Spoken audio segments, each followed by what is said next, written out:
Mr. Smith may be going to Washington this fall, and a lot of new Mr. Smiths may be going there with him, but many of them will probably be overcome by the stress of being a junior representative. But as we found out recently from Scott Meyerich in Sweden, working for ABC News, that a lot of these men, 1 in 4 of them perhaps, have a way to cope with the stress.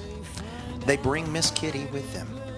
The little stuffed animal that has followed them through life will be in their suitcase as they board the plane for Washington, D.C. It turns out 1 in 4 men worldwide now travel with a stuffed animal in their suitcase. Presumably it leaves their suitcase and sleeps next to them. But Paul, I think a couple things that men are just showing their sensitive side. A couple things about the story. One, I think it's Englishmen.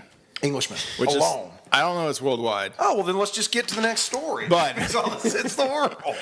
Point of clarification. Secondly, what I found most shocking about the study is they said that the reason why the men were traveling with their stuffed animals was it was a substitute for snuggling with their spouse when they were sleeping at home. 25% of men are snuggling on a regular basis with their spouse at home. Wait, no, That's sad. Not if they're married, no. all right. Well, for one thing, What's wrong with these men? I don't know. This does look like it's a story about Braden, but let me also tell you another stat about England. That a couple of years ago they were saying that British men would prefer to watch a good soccer game than have sex. So they're oversexed, or they're just under resilient? There's something wrong with it, Brent, with them. In a related story, 25% of men think that a lame excuse will go over and be convincing. Well, yeah. The thing about it is, I mean, they are, as a rule. I mean, are they snuggling or are they spooning with their teddy? Interesting. They didn't say. They just didn't said. say. It wasn't real specific. Test them for. They also said in that story that they said that 10% of single men have a teddy bear at the house that they hide when their girlfriend comes over. Really? Wow. Again, I think this is We're just. worse off than I thought. think this is just England. But. Are these life-sized teddies that look like women? Some of them are inflatable. Can you win at Six Flags? So does that mean the Snuggle Bear is really a mail order bride? How does that work exactly? Are these the blow-up variety of the stuffed doll? No. Those aren't stuffy. They're not comforting. I don't like the way this is going. I really don't. Dirty. I'm just disgusted myself. I just never watched this video. The thing about this, I guess there's one group that won't be doing that, and this is our U.S. military. We'll never be caught dead traveling with a stuffed animal.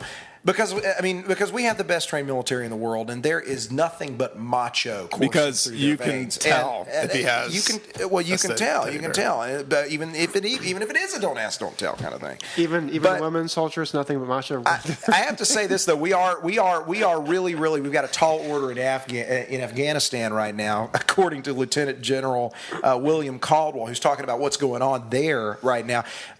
Whether they sleep with their teddy bears or not, the Afghan military is what I'm talking about. Apparently they can't read, and that's a problem. When you have 234,000 troops that Lieutenant General Caldwell is saying he needs to train before U.S. coalition forces can remove themselves from the country, and only about 15 to 20,000 of them can read Cat in the Hat. So they are making an initiative where they're saying now, in order to get to this point, we don't need more boots on the ground. We need more apples on the desk. What say you, Paul? As long as you can read, point towards the enemy. You're all right. It is really. I mean, how hard is it to read a map? There are symbols and lines. We are going to lose a lot of rain gear over there and belts. Because you can't fill out a personal property receipt, but if we just train them to shoot in the right direction and not trust the bullet's trajectory to Allah, we could be okay. Actually, I think lots of visual learning. Well, but Firing here's from the shoulder Tom, first. well, no, Prone here's- position. Hold Prone up. position. It's Want harder to get to a kill little your bit own perspective instructor from that the way. other side here. All right. Sorry. Dog and Now, pony show. one thing I think you do really have to have good reading skills and people who can understand orders. Because I was reading a biography about Eisenhower, and it was talking about how he really wanted to go to the command and control school in the Army and had worked to get it, and was picked over many other people. And they said it was really, fortuitous that he did that, because in command and control school they really educate officers how to write orders so that others can understand what those orders are, and that you might think it's just easy to give an order, write an order, and everybody's going to figure it out. But there's actually a very precise way that you do in the military so that what is ordered is actually carried out. And so I think that you can't really underestimate how important it is to have them be able to read and be somewhat educated or knowledgeable when you want them to do very specific things. Well, I mean, Leek, you're a little bit of a military man, or at least you watch Ken Burns films. That's right. Lots. so Everything I Tom know, I Hanks learned muzzle loading American Enfield rifles. came Yes. from that. Well, tell me this. I mean, do you need to be educated to pull this thing off, or is it just spoken word? Well, and that's why it's very important for you to always invite Tom, because Tom has reeled me back in. In truth, there is at the end of the day, you think about the orders necessary to move 5,000 men quickly. At the Battle of the Bulge, George Patton moved three divisions 100 miles in 4 days. And they were all, and it's so funny to, people who aren't familiar with it say, well, they remark at how people discuss how it was so significant that he turned the entire army, the Third Army, north, and, from going east to north. And you're like, the reason that's significant is that it's 30,000 guys heading east, and he turned them 90 degrees and got them all going, because they all have to maintain their relative position for supply lines, to maintain order of battle as they traverse that 90 degrees. It's a logistical nightmare. And the point is that in order to move sheer numbers like that, and actually not sheer numbers, the threshold at which it's difficult to move all those people in a choreographed manner is so low. I mean, we're talking, it's difficult to get 750 guys, a battalion, to move that. But you're talking about two different things. But listen, let me finish. Let me finish. Though.